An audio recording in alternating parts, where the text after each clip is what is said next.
Good morning, Cattle Market News. Shaylee Stewart here with your Cattle Market News tip sheet, brought to you in part by DTN. Here to do what we always do and get you caught up in the cattle market. And from the cattle on feed report to the cattle inventory report, we have a lot to highlight of last week's market. So let's dive in, get you caught up to business, because I know that you're busy right now, potentially haying, getting water back on your fields. Maybe you're thinking of getting some calves, some pre-weaning shots, whatever it be. I know you're busy and time is of the essence. So let's dive on into this marketplace and get you caught up on its happenings. So starting off at the top of the report with your Friday to Friday livestock contract changes.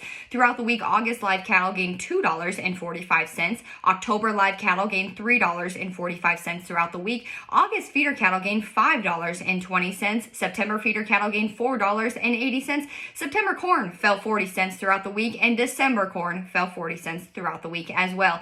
Jumping right on into that cash cattle trade, last week's business was another disappointing one, just simply as packers have strategically padded themselves for this time. Typically they like to push live cattle prices down throughout July and August. It's commonly referred to as the dog days of summer, just simply as supplies really benefit their position, and they're able just to suppress the market by forward contracts, alternative marketing agreements, whatever you say. And nevertheless, it comes at the expense and at the cost of the cash cattle market. And again, we saw that last week. Trade started on Tuesday with a little bit of trade, then again on Wednesday and on Thursday. But nevertheless, in the Southern Plains, live cattle traded for $1.3350 to $1.39, mostly at $1.36, and that was considered about 50 cents lower than the previous week. In the Northern Plains, dressed cattle sold for $2.23 to $2.32, mostly at $2.27 though, and that was considered $2 lower than the previous week. Last week's volume came in at a measly 69,032 head, with 65% of the cattle being committed for the nearby delivery and 35% of the cattle being committed for the deferred delivery. So unfortunately, it's likely that packers are going to continue to just pad their deferred purchase arrangement and continue to really just sideline the cash cattle market, not paying it any attention, not giving it the interest it deserves, and continue to do that for the next couple weeks, just simply as they're able to, given the supplies that are in the market. But as supplies become thinner as we get closer to the fourth quarter of the year, thankfully the cash cattle market should be able to gain some more leverage and demand higher prices. So much of last week's attention was focused on the cattle inventory report, which came out on Friday. So let's dive into that report, and we're going to focus on really three things of that report. We're going to talk about the beef cow numbers, we're going to talk about the beef replacement heifers, and we're going to talk about the calf crop. So let's dive in, and let's first understand what the cattle inventory report is, the mid-year report. If you remember, back in January, we spoke about the cattle inventory report. It's the big daddy of them all in regards to the cattle inventory data, and this report only comes out twice a year, once in January and once in July. And so this was the mid-year report that came out last Friday, and it kind of just, it's not as sought after as the January report, but it gives us an idea of what the cow herd is doing, and it gives us an idea of what we could expect in January's report. So let's focus on those three main things, those three main points in which I want to highlight for you. So Friday's report shared that the beef cow herd in the United States came in at 30,350,000 head. That was down 2% compared to a year ago, is the lowest the beef cow herd has been since 2014, and is the second lowest the beef cow herd has been in the last 50 years since 1972. Let me re-say that to you so it sinks in, because this is so important, you guys. Once again, the beef cow herd came in at 2% lower than a year ago, is the lowest since 2014, and is the second lowest since the report began 50 years ago in 1972. Hold that thought. Now listen to this. Beef replacement heifers totaled 4.15 million head. That was down 3% compared to a year ago, is again the lowest figure since 2014, and is again the second lowest figure that the market has seen since 1972. Now moving on into the calf crop. Our calf crop for the 2022 calendar year is estimated at 34.6 million head. That was down only 1% compared to a year ago.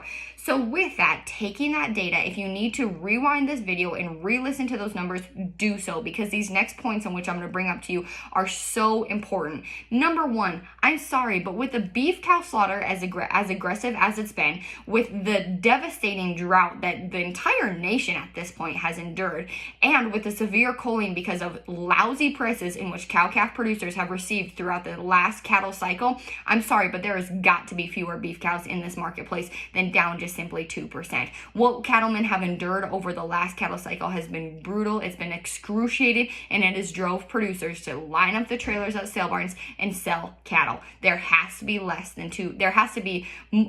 cattle in the country than what the Friday's report shared. Second of all, if you are one of the individuals that's been able to maintain your herds, been able to keep cows, you have feed, you have a good banker that you're working with, you have the ability to hold on to the cows, maybe drought's not bothered you.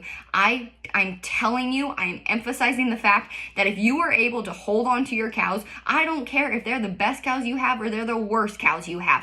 I'm here to tell you that these prices are going to be rewarding as we get into the later half of the year and as we move into 2023 and probably 2024. So if you have the feed, if you have the resources, if you have the capital, if you have the means of keeping cattle and growing your herd, you are going to see better prices later in 2022, into 2023, and likely into 2024. So saddle up and get the reward in which you deserve, because you've put in the hard work over the last few years. I don't care if you've got funds, go buy whatever you can, whether that's yearlings, whether that's some light calves, whether that's some bred cows, whether that's some pairs. You know what? Anything that you're able to sell in the market in the weeks and months and years to come is going to pay dividends, because we are simply in a regression point. We're liquidating this cow herd, and you know what? Given the demand that we see both here domestically and internationally, they are going to be scrounging for cattle. Yes, I understand beef imports are high, but you know what? They're still going to be hungry for the beef cows that are here in the United States, because we possess the best beef here. So for those of you that are still in the game, keep playing, keep swinging, keep batting. That way you can get paid for what you deserve. Now, the next point that I'm going to bring up is one that really just kind of hit me yesterday. And if you read my blog yesterday, you'll kind of know what I'm talking about. But as we sit in this market, we really are in unprecedented times. And I know that that's been a phrase just really thrown out there so much because of all that we've gone through over the last 3 years, from COVID to packing plants shutting down to interest rates now spiking. Diesel last week averaged $5.14 a gallon throughout the nation. We're most likely going to see interest rates increase again here tomorrow on Wednesday. And you know what? We're competing with the largest farmland owners in the United States, such as Bill Gates, who's also founded and invested in fake meat. And you know what? It's a tough time. But I'm here to tell you that as we look at the regression, as we look at the liquidation in the cycle phase in this current cattle cycle, we have to ask ourselves, what's going to happen in the next 6 months, in the next 18 months, in the next 24 months in the cattle market, in the cattle cycle? Are people going to buy back into the market? Are people going to buy back into cows? Or are we going to see people just wipe their hands, load up their trailers for the last time, go to the sale barn, unload their favorite cows, and say, we're not doing it again? And I'm here to tell you, if you care about the tomorrows of this market, this is where the rubber meets the road. If you care about this market, if you care about your sons and your daughters having the opportunity, having the ability, having the chance to be cattlemen in the years and months to come, I promise you, you need to dig in for this industry. You need to care about this industry. You need to get active in your cattlemen groups, and you need to fight, because there is so much pressure in this market that if we, the producers, don't stand up for it, nobody else is going to. So you know what? I don't have all the answers as to what the cattle market's going to do in the next 6 months, in the next 12 months, into the next 18 months. But for my children, and for the cattlemen of this industry, I will ask all of the questions and I will seek the answers. So stay with me, you guys. Stay diligent warriors for this industry, because it matters. Because I want there to be a cattle market in the next 6 months, in the next year, in the next 10 years, in the next decade, in the next century. But it's going to lie, the reality and the likelihood of this industry, of this market, lies on our shoulders right now. So let's be stewards of this market and let's dive into what it has to tell us. Let's go ahead and get into some of the specifics of last week now. Last week's slaughter came in at 665,000 head. That was down 9,000 head from the previous week, but up 10,000 head from a year ago. Watching that slaughter pace is going to be so critical, you guys, as we move through the later bit of July and into August, because it's going to tell us how fast packers are going to need cattle on the backside of these supplies, and when we're going to start to see better prices in the cash cattle market. I promised you I was going to be giving you beef cow slaughter data on a weekly point. So for the week ending July 10th, 2022, this year, the cattle market has processed 2,105,300 head of beef cows. That is up 14% compared to a year ago and up 25% compared to the 5-year average. Box beef trends last week. Choice cuts averaged $269.70, up $1.43 throughout the week, and select cuts averaged $242.33. up 31 cents from the previous week, with a movement of 517 loads. Carcass weights. We're seeing carcass weights getting heavier, guys. For the week ending July 9th, 2022, steers averaged 890 pounds, up 7 pounds from the previous week, and up 5 pounds compared to a year ago. Heifers averaged 814 pounds, up 1 pound compared to the previous week, and up 2 pounds compared to a year ago. Fresh beef imports last week totaled 20,726 metric tons, with Canada, Mexico, and New Zealand being your biggest importers.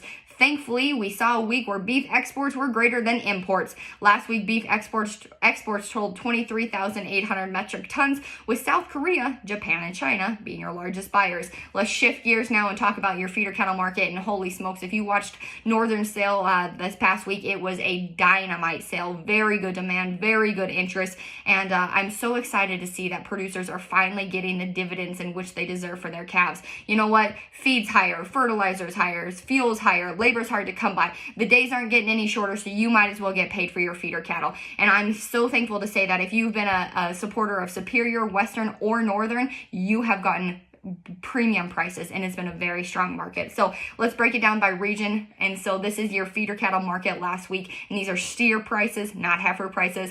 Last week in your north central region, which is Montana, Wyoming, Colorado, North and South Dakota, Nebraska, and Iowa, 600 to 700 pound steers sold for $1.93. Your 700 to 800 pound steers sold for $1.87. Your 800 to 900 pound steers sold for $1.84. Transitioning into your south central region, that is New Mexico, Texas, Oklahoma, Kansas, and Missouri. Your 500 to 600 pound steer sold for $1.81. Your 600 to 700 pound steer sold for $1.76. Your 700 to 800 pound steer sold for $1.69. And last but certainly not least, in your southeastern region, in Arkansas, Louisiana, Kentucky, Tennessee, Mississippi, Alabama, Georgia, Florida, and North and South Carolina, your 400 to 500 pound steer calf sold for $1.73. Your 5 to 6 weight sold for $1.64, and your 6 to 7 weight sold for $1.55. So nevertheless, you guys, we're settling up for a really good market.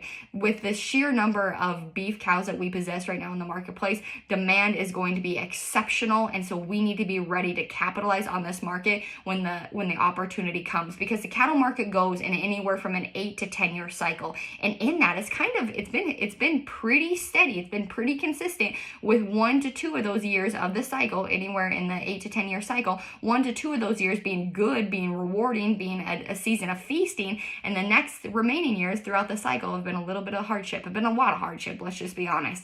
So get yourself positioned to capitalize on this market when it's hot. I'm excited to ride with you through this journey. Let's be the stewards of the market in which we need to be, so that our children can be the cattlemen that they desire to be in the years to come. Signing off until next week, Shaylee Stewart here with your Cattle Market News Tip Sheet.